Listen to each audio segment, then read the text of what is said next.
So today's lesson is our first lesson on projectile motion.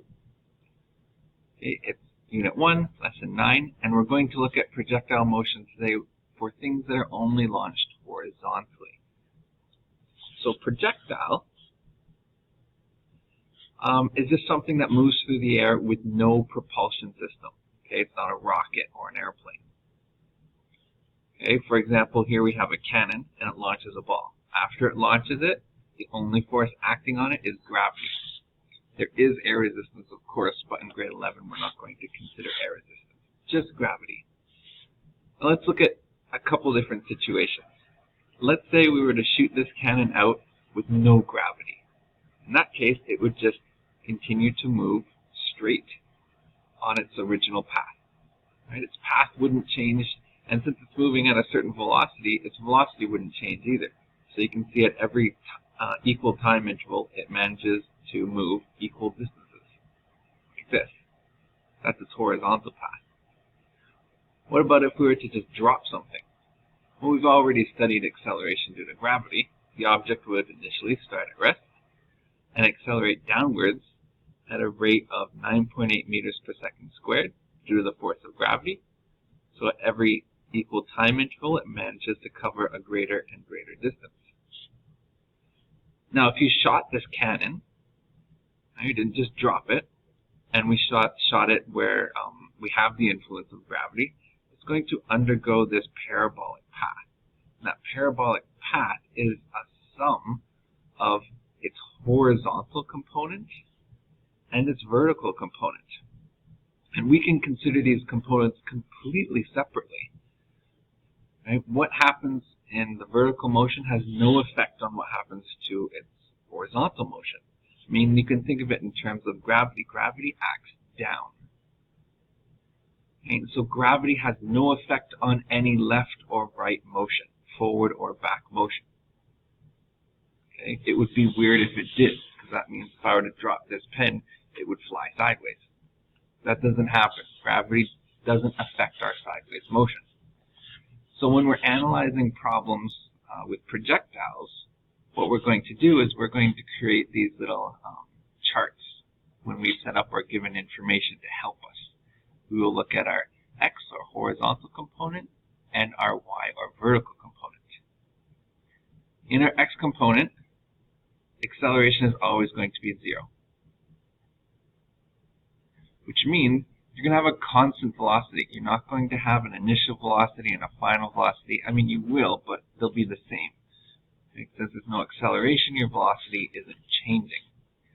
Because it's not changing, this is the only equation that we can use.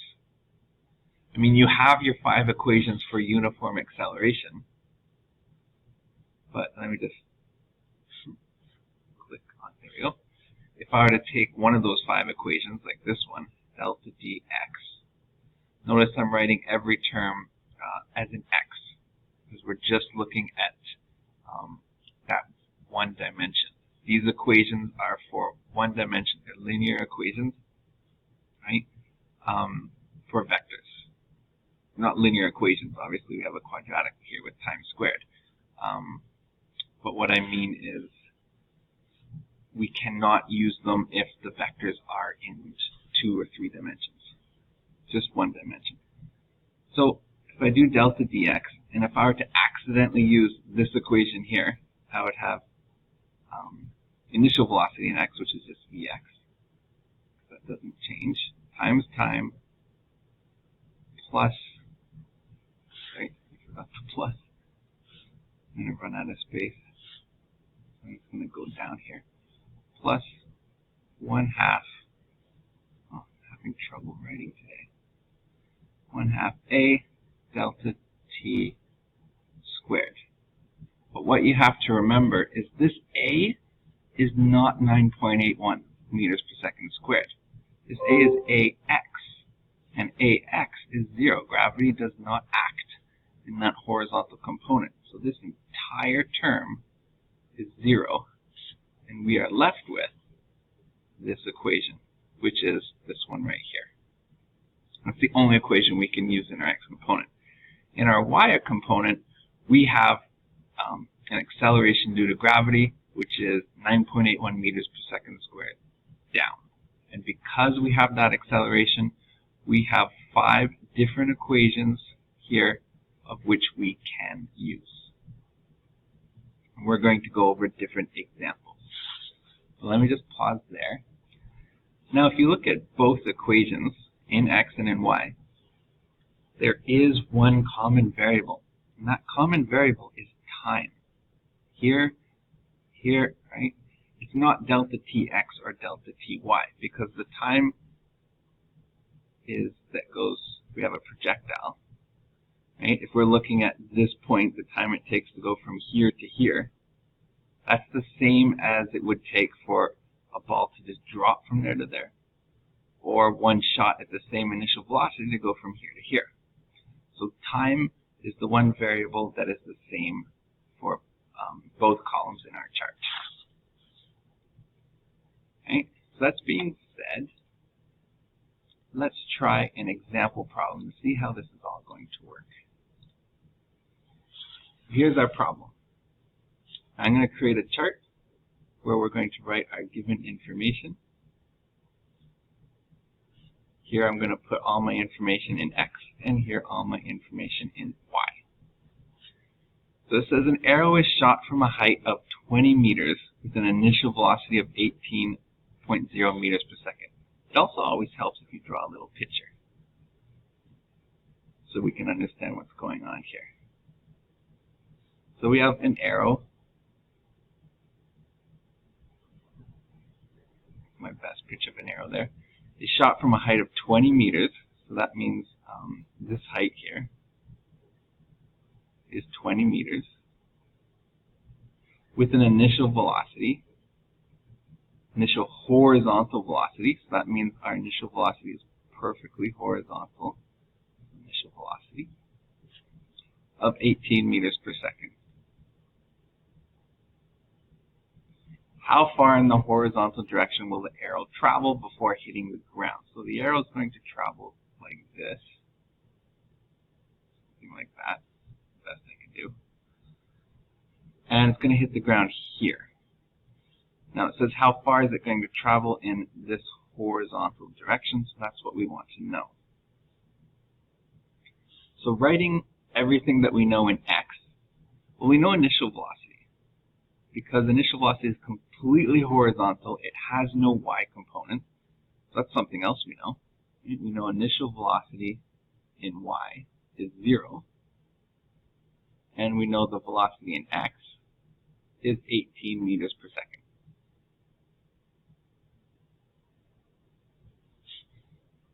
Okay.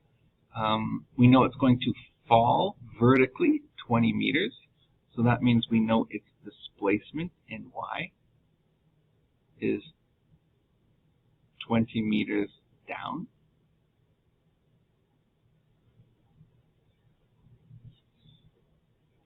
We know what the acceleration in y is because we're on the Earth. So acceleration in y is going to be 9.81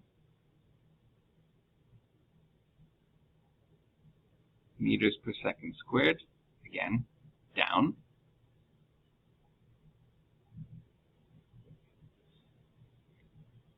And let's look at what else. Do we know time?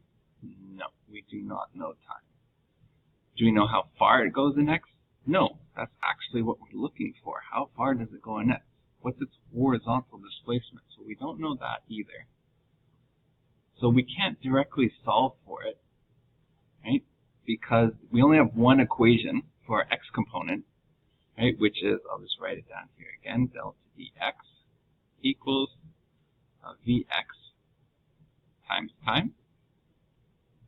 And we don't know what time is, so I can't possibly solve for that because I don't know what time is. Okay. In y, we have these three things. We know it falls by 20 meters. We know the acceleration is downwards by 9.81 meters per second squared. And I do see a question in the chat that says, how do we know that this is 0? Okay, so I think of it like this. If I were to take something and just drop it, its initial velocity is 0. We did that in a previous lesson, so we're okay with that. Now, if I were to take something and throw it perfectly sideways, okay, its initial velocity vertically is still 0. It's no different from just dropping it. It's hard to picture, but imagine running beside it at the exact same speed that it was thrown at. Right? To get an idea for that, let me think of a different thought experiment. Let's say you're in a car and you're driving on the highway, driving at 100 kilometers per hour.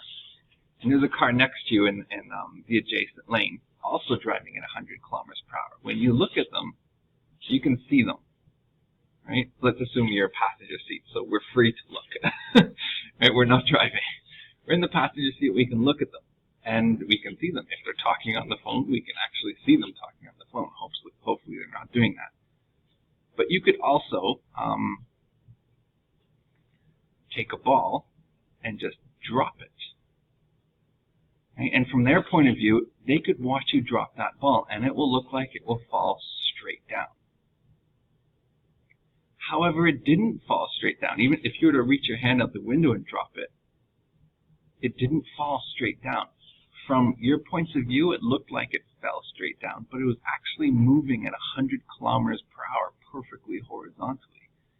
So somebody standing at the side of the road, if you dropped it right as you passed that person, they would see the ball fly forward and fall on this same trajectory that I'm showing you here.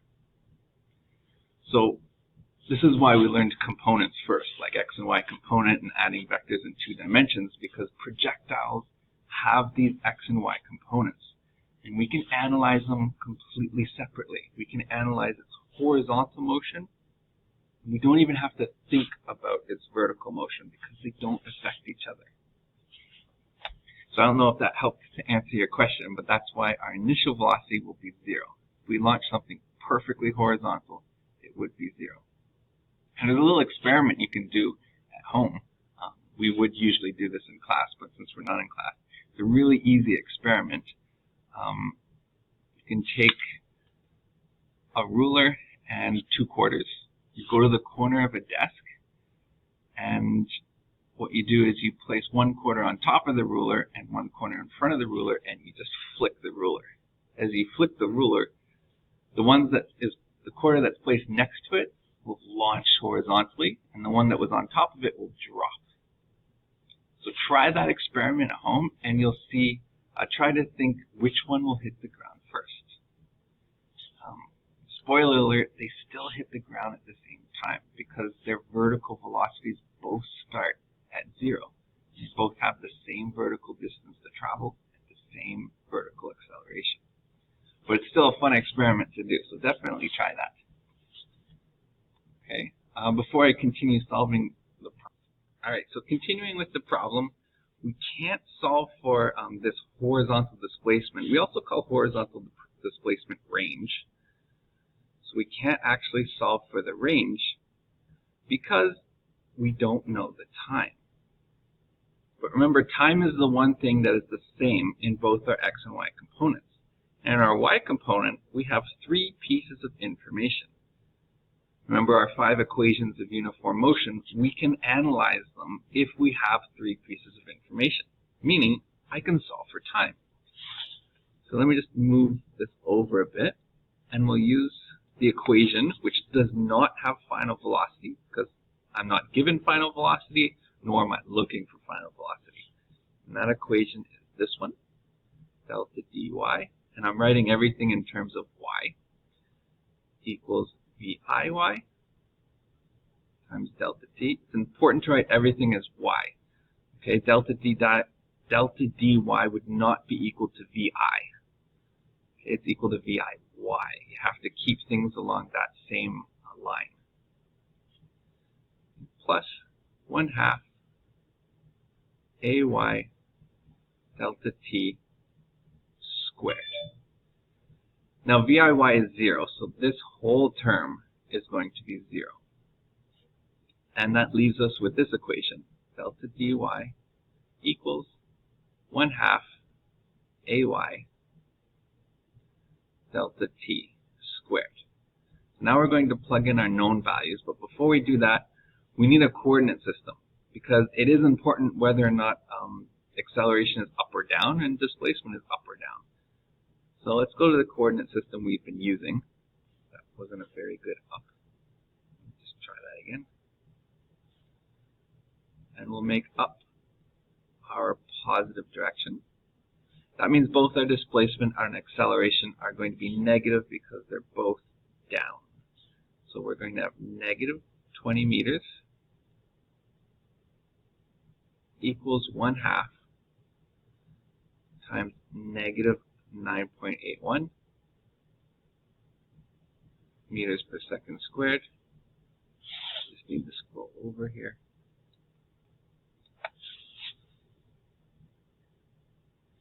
Times time squared. The negative on both sides will cancel. And if we rearrange for time, we can multiply by 2 to get rid of this 1/2 and divide by acceleration. And we'll get time equals, our negatives are going to cancel on both sides, which is good. So we'll get a positive time squared, equals 2 times 20 meters divided by 9.81 meters per second squared.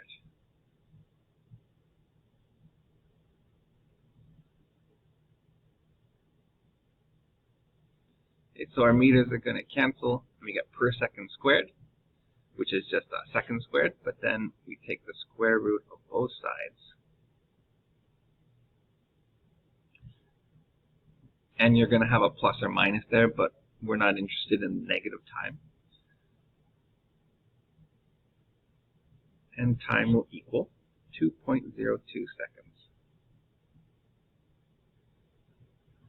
Now mathematically, the reason why you would get a negative time is because this is a parabola. Notice our equation is a quadratic equation.